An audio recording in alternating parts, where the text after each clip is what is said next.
Hi, everybody. Dr. Sharon Celine here on our Attitude Friday uh, tips and tools Facebook Live. I'm very excited to be here, and I'm super excited to be here because we actually figured it out what was going wrong with the Sharon Celine Attitude connection. So this is very exciting for me because here we are. Hey, Alyssa. Hey, Heather. How you doing? And I'm really excited to be here to talk about mothering, mothers, and parent issues. Um, this is certainly Mother's Day in the United States. I don't know if it is where you live, but whether it is or not, we can celebrate being a mom and being a mom with an ADHD, a son or daughter who lives with ADHD or living with ADHD yourself. So I'm really excited. This is a part of a series of Facebook Lives through Attitude Magazine, which I love and adore, and I'm so proud to be part of. Hi, Wendy. Hi, Michelle. Hi, Jenna.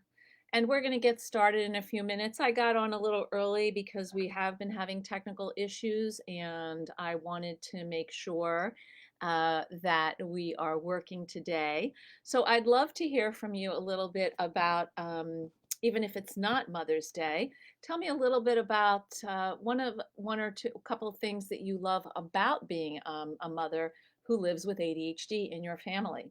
What is fun about that?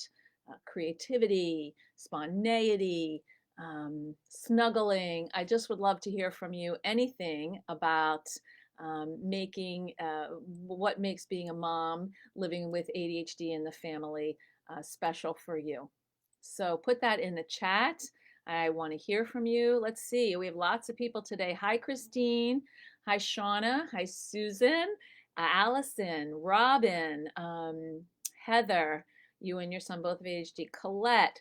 Crystal from Nevada. Um, thank you. I appreciate that.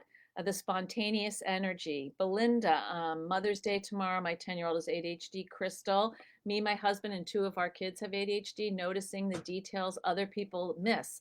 Awesome. I love that. So I want to hear a little bit about what makes living with ADHD special for you and your family. It's something that you really love because we spend a lot of time talking about some of the challenges, and let's try to usher in this Mother's Day with some appreciation.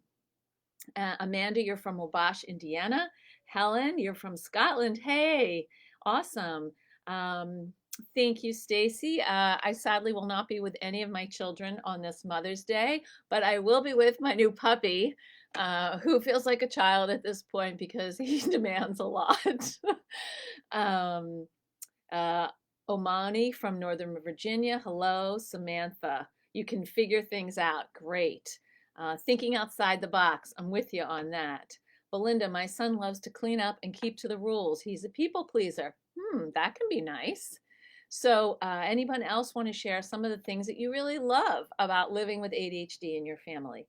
Focus during tranquility moments, hyper focusing on your art. That sounds really good. Um, uh, Anybody else want to share something that they love about living with ADHD as we prepare to get started on a formal note as 4 o'clock um, uh, comes momentarily? So, welcome. Tell me where you're from. Tell me something you love about living with ADHD in your family. I would say my puppy is a golden retriever, and his name is Milo. And he's super cute, but I put him in his crate for our meeting because I didn't want to deal with any accidents or any kind of growling, etc., etc. Kirstine, you say my ADHD book comes home from school and asks for a cuddle. You're in Scotland. That is wonderful. I love that. Um, what I love about it in my family is that my daughter's incredibly creative, and I just have so much respect for what her artistic talent that seems to come out of every pore. Helen, you say creativity and super good timekeeping. Francis, ooh, I have three of those. Amanda, awesome pet, aka fur baby. He really is a fur baby. And if we could get to sleep till 6:30 or 7, it would be perfect. But right now I'm waking up at 6 o'clock. My boy remembers so many things others forget. I'm in New Zealand. Hi, Belinda. Michelle, creativity, problem solving. Oh, Heather, I'm actually struggling. Sorry to be a Debbie Downer. No problem, Heather. We're here for you. Big hug. Stacy, my grandson has a big heart. Joanne, I love my 13-year-old daughter's honesty. And sometimes with ADHD, it all comes out. I know she's going to give it to me straight. Allie, ADHD superpowers are awesome. Three Goldies, that is. Okay, Francis, thanks. Stellar sense of humor, impulsiveness, and my creativity makes me feel young and able to connect with my nieces and nephews. So let's get started. I prepared a few things to say about motherhood in general, and I'd love to share that. Heather, there's a good thing. You have a therapy cat. Awesome. So let's get started. So here's the thing I want to ask, and you can say, put your answer in the chat. How many of you spend time comparing yourself to other mothers and coming up short? How many of you do this? If you do this, put in the chat, yes, I do. Hi, Deborah. Creativity, Instant Solutions. You're in Rotterdam. Thank you. Hi, Anne Marie. Nice to see you. He's graduating in June. Wonderful. Shauna from Canada, The Adventures. Picked up one of my girls from college. Wonderful, Joe Ellen. Hi from Vancouver. So how many of you, and I see a lot of people saying yes, compare yourself to other mothers on social media and come up short? I know that sometimes I compare my insides to other people's outsides, and it's such a toxic pattern. And I know where it comes from in my family. And this is something that I think we do as women, with or without ADHD. We compare ourselves to some idealized version of what being a woman is about. So it's time to stop looking at what you are not doing and valuing yourself. So we often, that's right, Crystal, we look at our weaknesses and compare them to others' strengths, which isn't fair. I completely agree. So regardless of your natural human foibles, you are still the best mom for your kids. You have birthed them, or you've adopted them, you've nurtured them, you've loved them to the best of your ability and within your personal resources. This Mother's Day, let's take stock of what you do well and appreciate the relationships and the connections you have with your children for what they are. The rest of the 363 days of the year, you can do whatever you want. But this weekend, I'd like to invite you to do something different, to appreciate what you do as a mother. Because in our culture, in this Western culture that we live in, if you are viewing from one of those countries, and I think many of you are, there came in the Victorian age, an idealized version of a mother was sort of evolved and was created. And this was a middle class woman who stayed at home with the children. She didn't work. She didn't work in the fields. She didn't really have anything that was substantial to her except for being a good mother. And the judgment, the decision about what a good mother was came from how successful her children were. And I took a lot of women's studies classes in college, and I always found this to be quite striking, that we're judged based on what our children do, and we're not judged on who we are. And this has been true for women for a long, long time. So this weekend, what I want you to do is try to nurture your authenticity in your relationships with your kids and with your own mothers too. Heather says, it's really hard as it is and challenging, and I would not change a thing. I love my son from the moon and back. That's right. We love our kids even though they are our greatest teachers. I say to my daughter regularly, you are my greatest teacher, and it has not been easy. My son is a teacher too. My husband is my teacher. And, and so that's kind of our path, right? We're here to grow and learn, give and receive. So I would like to offer you 4 steps toward nurturing your own authenticity in your relationships. Because I had this trainer for a long time. I trained in psychodrama, and her name was Dr. Dorothy Satin. And she used to say, real is better than perfect. And I love this expression because what this expression means is that when we are our authentic selves, that we're modeling for children how to be real instead of some version of perfection that none of us can achieve. So let's go through these steps that I'm suggesting. So the first step is to notice your courageous behavior over the years. Reflect on the ways that you've taken risks and did things with your kids that made you feel proud. And I'd love you to put in the chat, what are some things that you've done to parent your child that makes you feel good about yourself? Is there a specific family memory that makes you really happy? Take some time, look over some photos from the past with your kids and write down some of these good times so that when you're in a dark moment, you can pull that paper out or write that journal or a picture and say, I have this in me. So practice makes permanence. I love that, Allie. Thank you. Um, so I would like to hear from you. What are some things that you've done to parent your kids that you feel proud of? How have you advocated for them? Your patience? What are some things that you've done that you feel like, yes, you know what, actually, I've done a good job here? I can say for myself, I advocated for my daughter.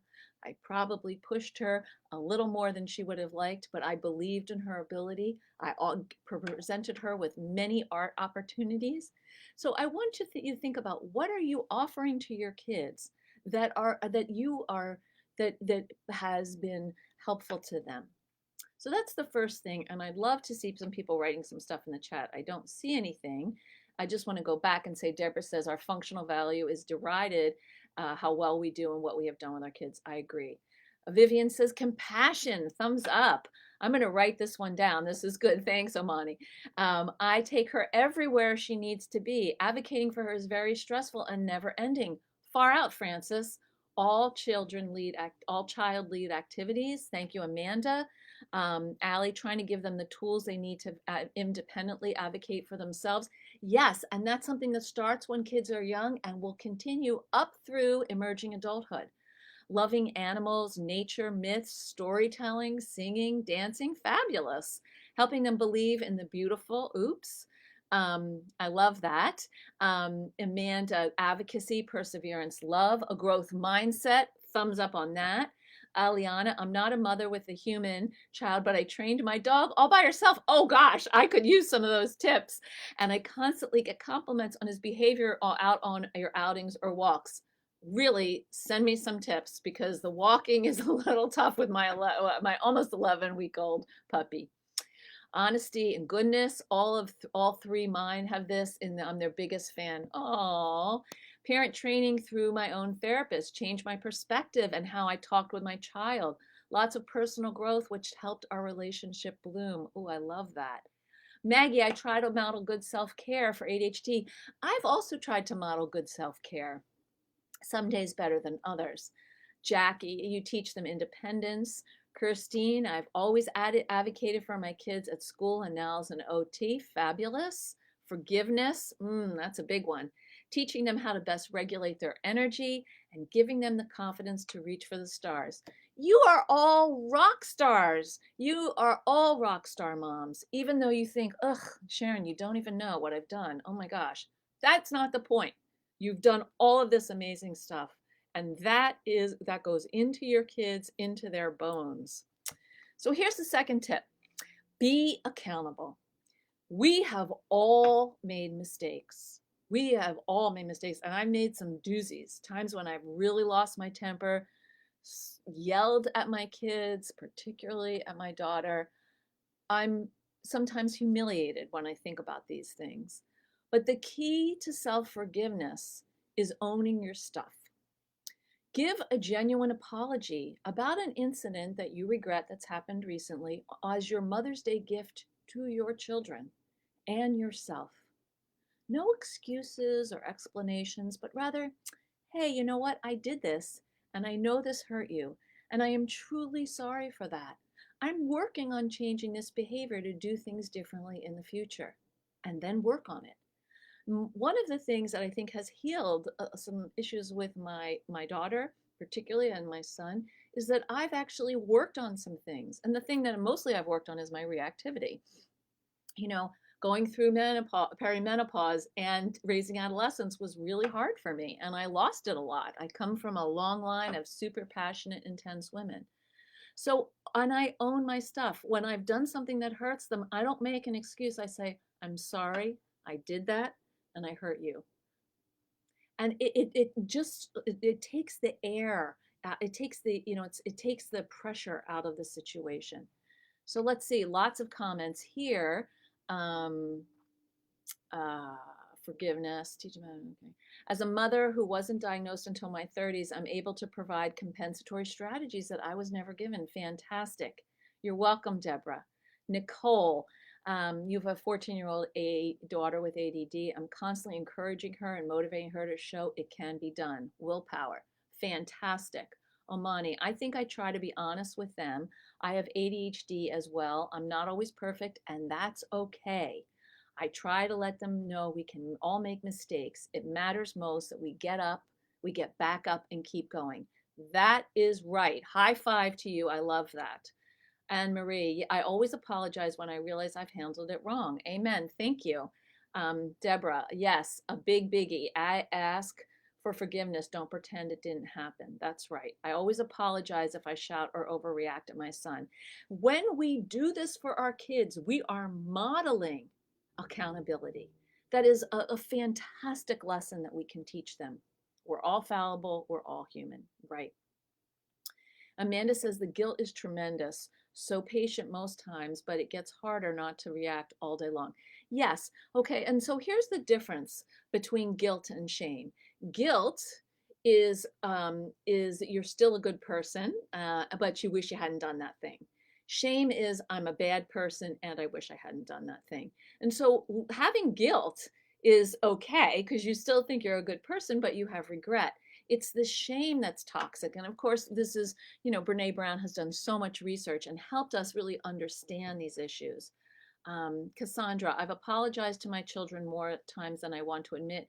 They've also apologized to me when they get out of control as a result. Great. Deborah, and the cuddle and cuddle some more and tickle, have a nice drink together, laugh out loud, finish with a dance. That right. No, I'm sorry, but the but ruins the apology. That is so true. And Dr. Harriet Lerner recently wrote a book about how to give a good apology. And Brene Brown had her on her podcast, and I highly recommend listening to that. I found it very interesting. So what's the third tip? Show up for yourself as much as for others. Many women think that being a good person is about sacrifice, prioritizing what others need more than what makes sense for them. We give, we give, we give more, and then we feel bad that we're not giving more, or we feel bad that we're a little resentful. So you put yourself last at home or maybe at work, and you criticize your efforts as not good enough. Like, this is just such a cycle of negativity that doesn't help you feel good about yourself, and it doesn't show your kids what it's like to feel good about yourself when you're an adult. So sometimes we moms, we try to control situations or people in an effort to fit reality to a perfect picture in our minds of how life should be, instead of listening to our inner critic or trying to meet impossible standards. What would it be like to show up for yourself without judgment?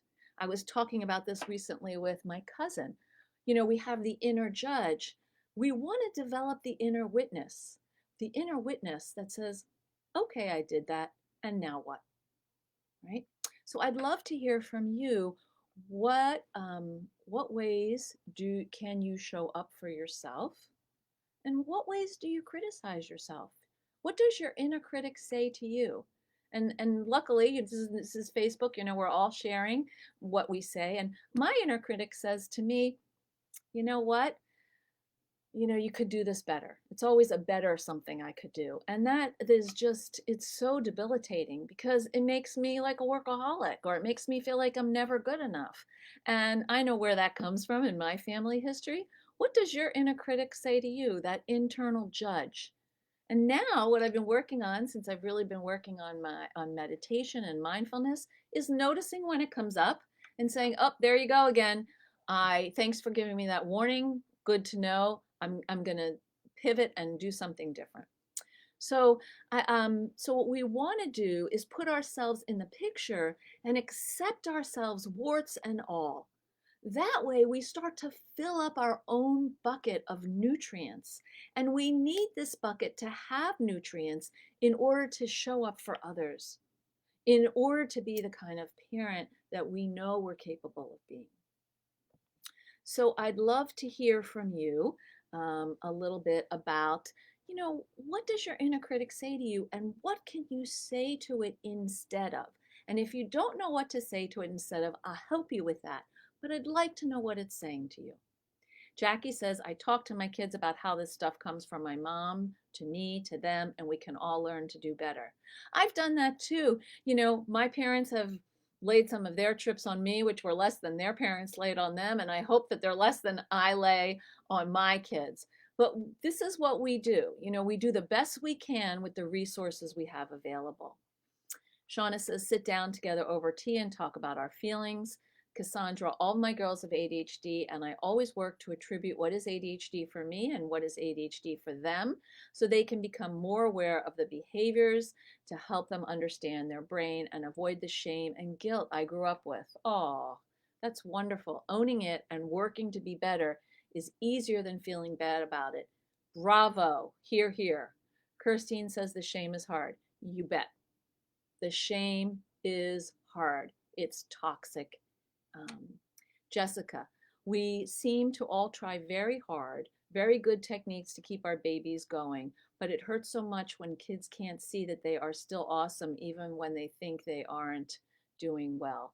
It really hurts when your kids are struggling. It really hurts when your kids are, anxious or depressed, or they feel bad about who they are. And as parents, we want to make it better.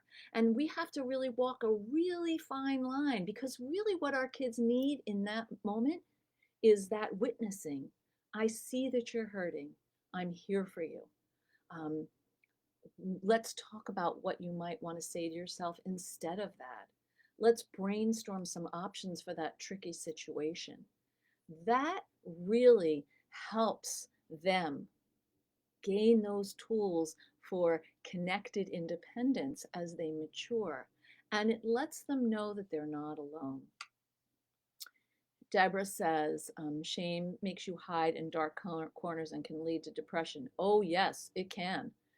Eliana, having to apologize to the dog who may or may not understand why I don't have time to take him for a walk or play as much as I'd like.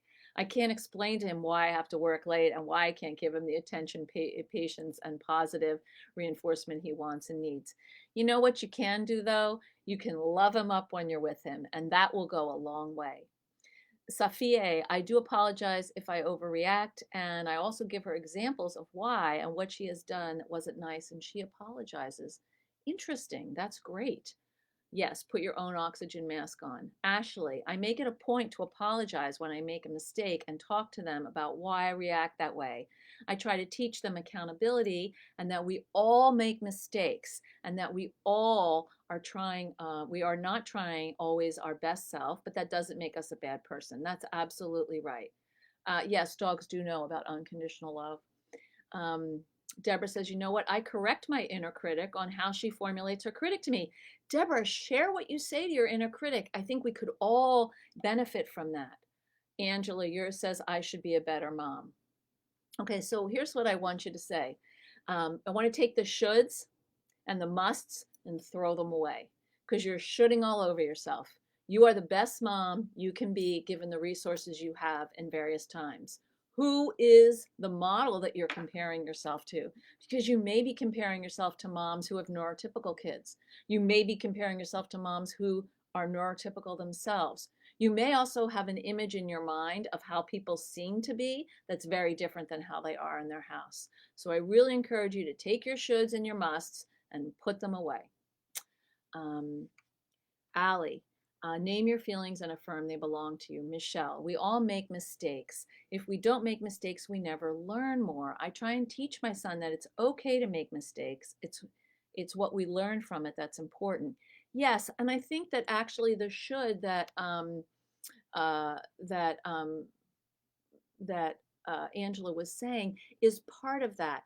Because what happens between there's a fixed mindset and growth mindset like that Carol Dweck, has done so much research on. And in a fixed mindset, we believe that who we are is fixed, that we don't grow and change from our experiences. And in a growth mindset, we believe that we grow and change from our experiences, but we also realize that we take a risk. We see what happens. If it works, great, we've learned something. If it doesn't work, great, we regroup and we learn something.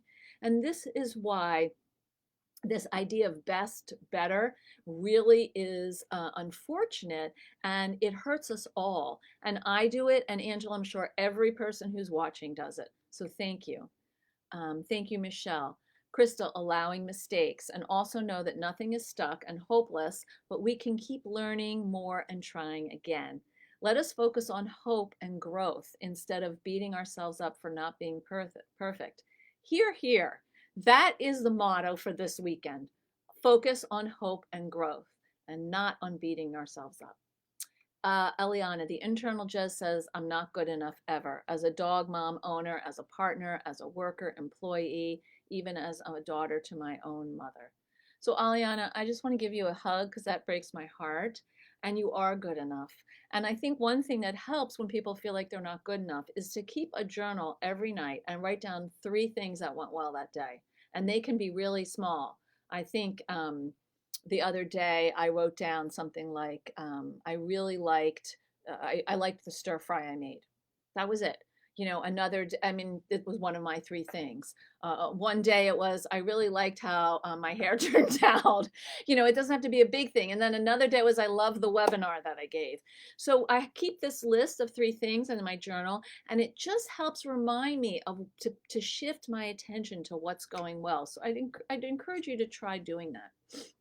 Jesse, my inner critic forces me to follow through a process completely after a project, including putting things away when I don't want to. I get lazy and force myself to follow through. So, one thing that I would encourage you to do, Jesse, is forget about laziness. We have energy for certain things. And, can you actually say, well, I'm not going to follow through on this today, but I am going to do that tomorrow? That might give you a chance to exhale a little bit if you actually can follow through on it. I think one of the things that happens is that you don't trust yourself that you'll get back to it, so you need to do it right then. And so you can maybe play with that a bit. Shauna, my inner critic says that I should be doing more. So damaging to the self. Yeah, and so many of women, it's funny. I grew up in the age of the second wave of feminism, and my mom went back to work when I was in 6th grade. She worked part-time as a journalist, and then she went back full-time. And there were so many messages about having it all. I mean, the Angelique perfume commercial, you can go to work, you can come home, make the bacon, fry it up in the pan, and still be sexy for your partner. I mean, it's like ridiculous. And that I think is part of this problem, is that many of us grew up believing we can do it all, and we can't.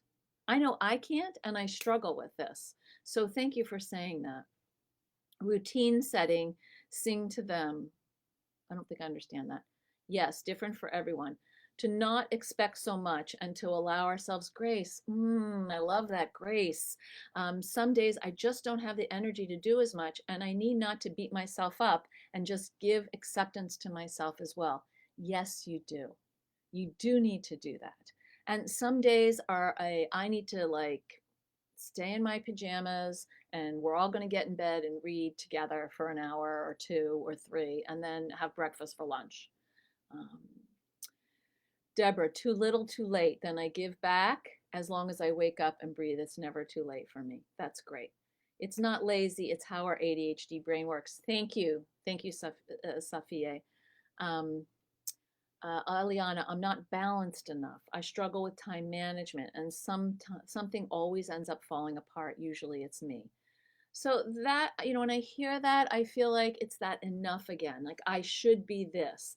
Maybe you're just a passionate person. You go up and down. And time management is challenging. Time management is challenging for me. I grew up with a mother who had terrible time management. I never learned time management skills. So it's something that I had to really learn as an adult. And thank God my husband has helped me. And became a psychologist. So I had to learn how to, keep a 50-minute hour. But we all have our executive functioning strengths and challenges. And sometimes we forget that what's easy for us, we don't appreciate it. It's hard to appreciate what's easy for us. Instead, we focus on what isn't going so well. You aren't the only one. I think many of us do. We can only do so much. And when we have more bandwidth, we can try and add more to the table. Yes, Omani. And that has to do with that filling up your own bucket. Make sure you can take a walk or take a bath or have coffee with a friend. Figure out what fills your bucket up. I know that for a lot of therapists, we spend a lot of time talking to people, and sometimes we just need quiet time. I just need to take my dog for the walk in the morning. I don't listen to a podcast. I listen to the birds. I look at the beautiful blooming trees. That fills me up and gets me in a nice place for my day. Aliana, that has been one of the hardest things I've tried to explain myself to let it sink in. Crystal, aw, thank you so much. My frustration is too quick to ignite and it hurts me and my kids. I think if you're struggling with reactivity, I would imagine your kids may be struggling with that. And maybe you could come up with a family plan. In my book, What Your ADHD Child Wishes You Knew, or in my card deck, the ADHD Solution deck, I have a lot of tools for you to work on self-control. And you can do it as a family. Everybody can work on it together. And then there's something really nice about being comrades in the same challenge. Ashley says, my internal judgment on myself has drastically improved over the last year of CBT therapy. Far out. I still make mistakes or have some critical moments, but I'm able to bounce back a lot quicker. I'm so happy to hear this. My two youngest kids have ADHD, and my youngest daughter is struggling right now with social skills at school and being bullied. Oh, I'm sorry. So I'm really having to work with her about not internalizing what these other kids pick on her about. She's 6 years old, and because she has good grades, the school has stated she does not have ADHD, and she's slipping through the cracks because she is struggling socially, not academically. Ashley, I'm really sorry to hear this, and I really want to remind you that twice exceptional kids are real. You can be very bright and have ADHD, and social struggles for a lot of kids with ADHD are a very real thing. Many kids with ADHD have social anxiety, and part of that has to do with how they process information or what their working memory is. And so if your school is not doing this, then I encourage you to try to find an independent provider who can do some testing that you can then bring to the school. I also encourage you to seek out an educational advocate, to help you get your child's needs met at the school. Sari Solden has a fantastic workbook. Yes, Cassandra, I love that book for women with ADHD. That has helped me tremendously in overcoming the shame that comes with having ADHD. It has helped me to change my thoughts and accept my difference. I love that book. I wish you would put the name of it in the chat because it's escaping me right now, and I'm a little embarrassed about that. Maggie's using it too. Fantastic. Michelle, when they struggle the most is when you feel like you fail the most. I get so lost in the negativity. Absolutely. The darkest times I've ever felt are the times when my kids are doing badly, or they tell me that they're doing badly because I was X, Y, or Z. And then I just sink into the snake, I call it the snake pit, and I'm just lost. It's like, oh, I wasn't a good mom. I messed up. I did this. I did that. And I can't hold on to what I've done well. And that's why I think it's really important to have some really good friends who can help you. My friends would say, that is ridiculous. They would say, Sharon, listen, you did so much. Let me remind you X, Y, Z. And, this is your daughter pushing back. Yes, you made a mistake. That's okay. But you don't need to beat yourself up for it. And I think that's some of what we all do. Jesse, what if you have the internal arguments with the should and the musts and what the rest of the world expects from you and what you know you can do? So here's the thing, Jesse. We want to set expectations. We want to have goals. We want to have ambitions. But I think sometimes we put the ambitions like way up here and we cannot even get there. So I would consider like making a stepwise plan. I'd like to do this and then maybe that and then maybe that. But I don't need to do it all at once. And I think that the shoulds really hurt us. Loretta LaRoche is hilarious, and if you don't know her work, I encourage you to check it out. And she has this whole thing about how we masturbate and then we should on ourselves. And it's a little bit crass, but I think it's really hilarious because we're like, well, I must do this and I must do that and I must do that and then I should do this and I should do that, and then we're all like wrapped up in this tight ball of tension instead of like, okay, I'd like to do this. So if we could reframe the shoulds into I'd like to, or it would be nice if, I think that would try to relieve some of the pressure. Thank you, Annie, for sharing that article by Sari. Yes, she did do some stuff in the UK recently. Thank you. You're always good enough. Deborah. Now, that is the thing I'm trying to prune, my inner critic's thoughts. No competition with anyone else anymore. By pruning my neural network through consciously training positive thoughts and breathing some more relaxed focus. That's really great. You're welcome, Vivian. Okay, Jessica. Following through a moment later the next day. Good. That's okay if you do it. And I think most of us can. Like, I have a list, it's this long. I'm like, okay, this is for today, this is for tomorrow. And some days I can't do the thing that's on my list. I'm like, oh, well, I actually need a break. Claire, yes, it will be shared later. Safia, praising the positives and working on things we struggle with to manage them. No one is perfect. Most people make mistakes. And it's so hard to hold on to this because in this culture that we live in now, it's like you make a mistake and it's all over in social media, Instagram, Facebook, Twitter, and Snapchat. Everyone sees your mistakes, and so we feel more ashamed or more self-conscious.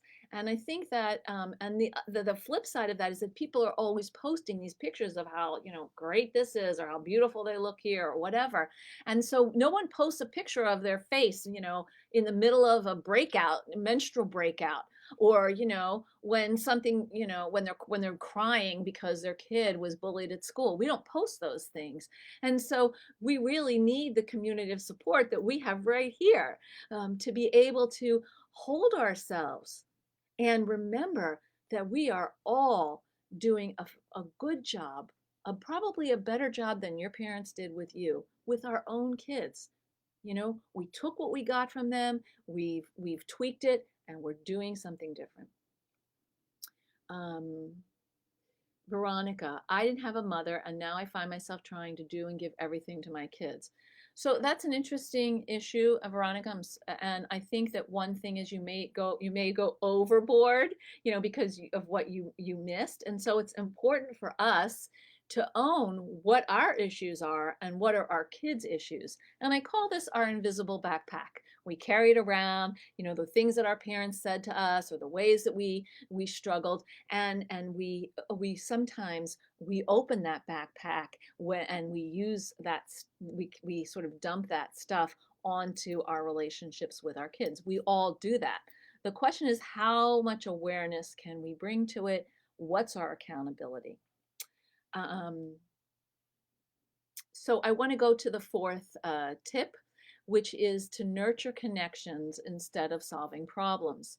Most kids, most adults don't want someone else to solve their problems. They want to feel heard, to feel cared about, and to be supported in coming to their own conclusions.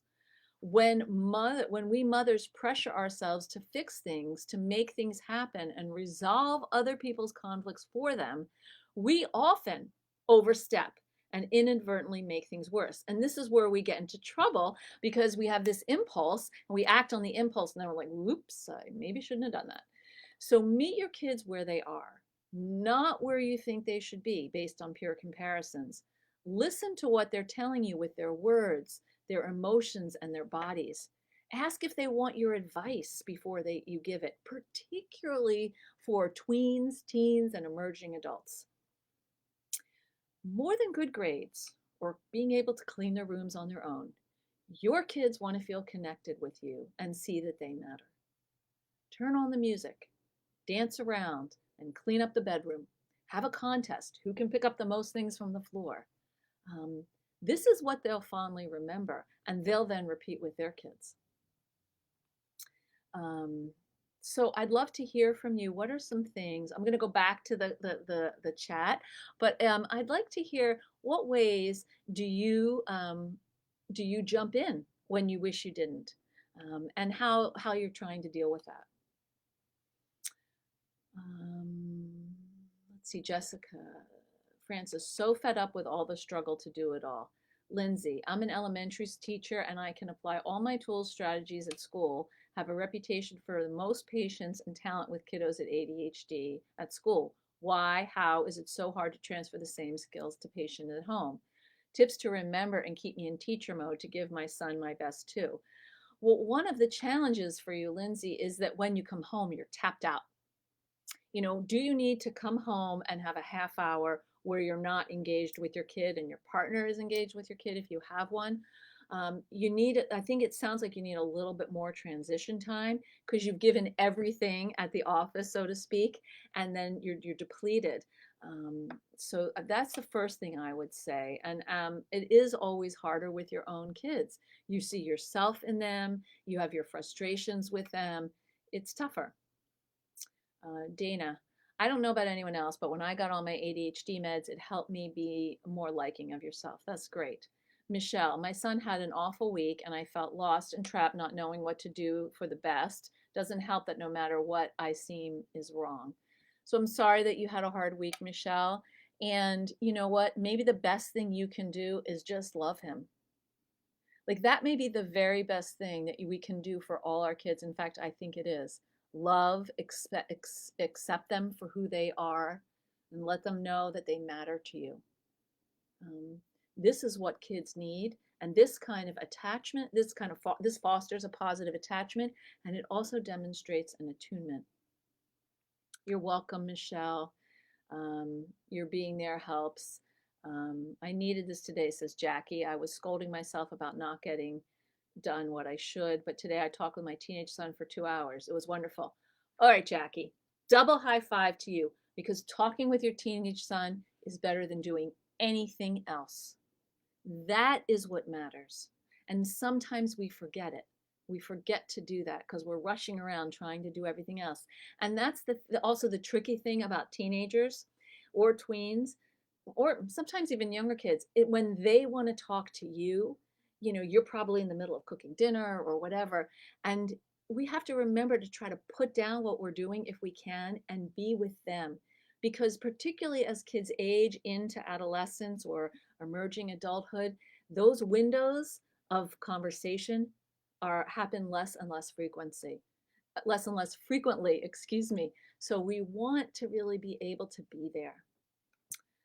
Deborah says, time managing is a challenge, kind of like that fairy tale of the Grimm's brother, Frau Ola, trying to get the bread out of the oven in time, picking the apples from the trees, and shaking up the Eidertown bed cover. LOL.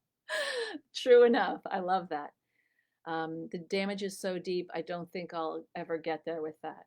Keep trying. Keep trying. I'm sorry to hear this. Try 2E or 504 plan. That's right. Something to do instead, either nothing because that feels good and I can recoup, or doing something that I used to love that I may have forgotten how much I loved, like reading a book or writing or something mindless like knitting or watching a TV show that doesn't take a lot of focus. Absolutely, where whatever goes in and gives a couple drops into that bucket is what matters. Crystal, my daughter is Tui. So true. You have to get an outside advocate. You really do, because Tui is super tricky. Um, Lack of ability to have time management myself damn near got me fired from work. If it wasn't for management and how they acknowledge ADA rules, I'd be gone a long time ago. Thanks for saying that, Jesse. And there are a couple of really great online things that help us manage our time. And I'm going to just open this document that I have that has these apps, and I'll put them in the chat. My computer is acting a little weird. Oh, wait, here it is. So I'm going to just put this in the chat for you guys. And I think, where is the chat? Can I put things in the chat? Okay, here we go. All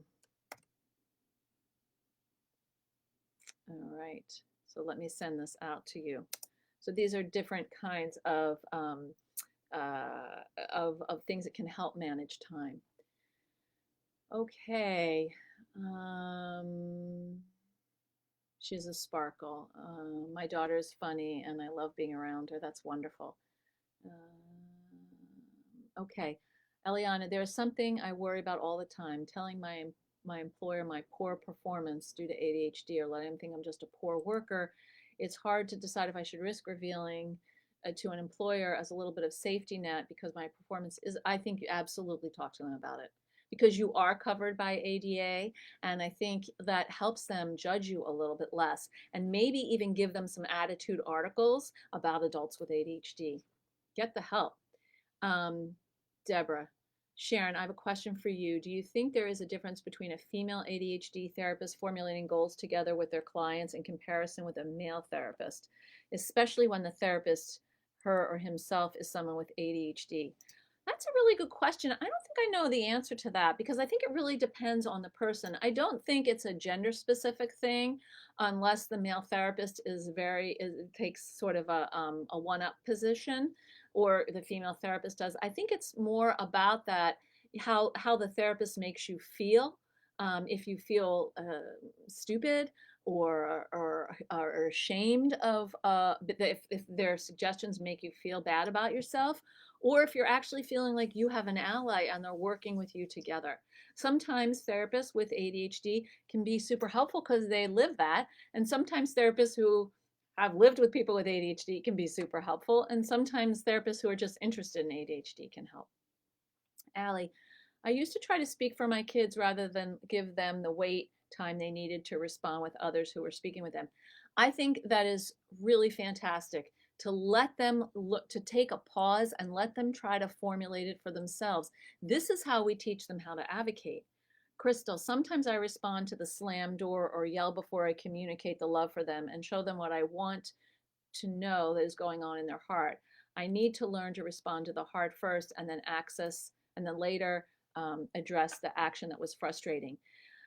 I think it's reasonable to say to our kids, I'm really frustrated right now. I'm having a hard time listening and being present the way I want. I'm going to take a time apart for a few minutes and pull myself together.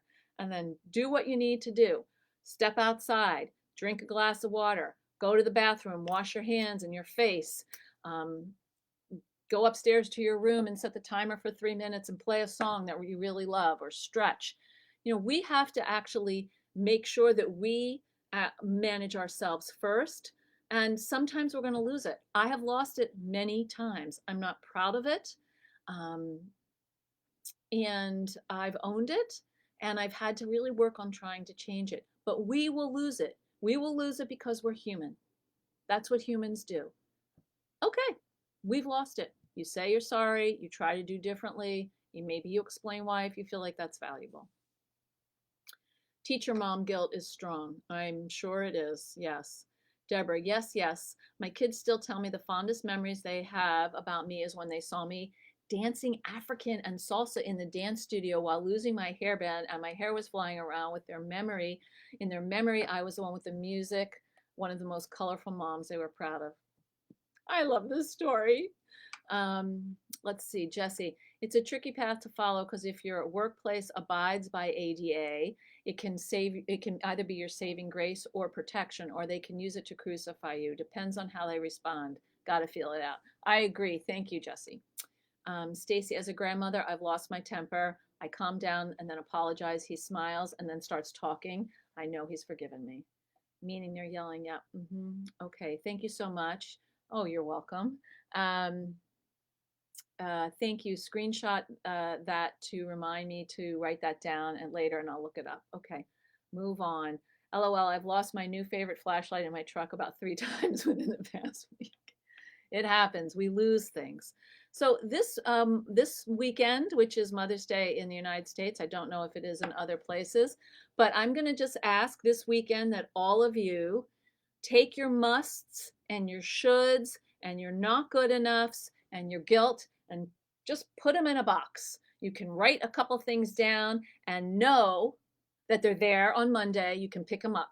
But let's try to spend a little time this weekend noticing what you're getting, noticing what you're getting, what you're doing well. It doesn't have to be perfect. And in the words of my best psychodrama trainer, Dr. Dorothy Satin, who is no longer with us, sadly, remember that real is better than perfect because that's what life is about. So happy Mother's Day to all of you. I want to just respond to Deborah because you said, I do have an ADHD friend therapist abroad with whom I occasionally speak over the phone who is, and he got me really upset with his strict instructions and I need to get back to him. How should I go about that? I would just say, thanks for your feedback. That's not the direction I want to go. And I'm going to try to figure this out on my own using blah, blah, blah, or just in a different way. Will I recap the 4 steps? Yes. Notice your courageous behavior over the years and right now. Be accountable. Show up for yourself as much as others. And nurture connections instead of solving problems. Have a wonderful weekend. Enjoy the connections with your family. I hope you are celebrated on Sunday appropriately. It's a great honor to be here with you today. Thank you so much for joining me and to Adhd for giving me this opportunity to be with all of you. I'll see you next Friday at 4. Take care. Bye-bye.